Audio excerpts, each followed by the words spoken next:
আপনি যদি চির যৌবন থাকতে চান, চির যুবক, এটা পাবেন জান্নাতে। সুবহানাল্লাহ বলেন। ওই জান্নাতে আপনি যেতে চান তো? চান?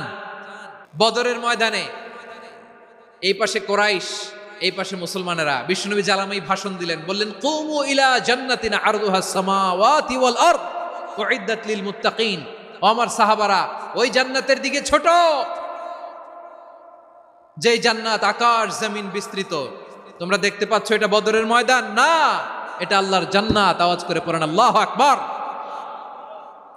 বিশ্বনবী বললেন ছোট ওই জান্নাতের দিকে, যে জান্নাতের বিস্তৃতি আকাশ জমিন বিস্তৃত।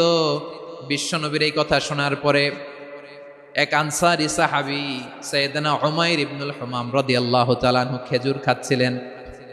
তিনি বিশ্বনবীর দিকে তাকিয়ে কথা শুনছেন আর খেজুর খাচ্ছেন।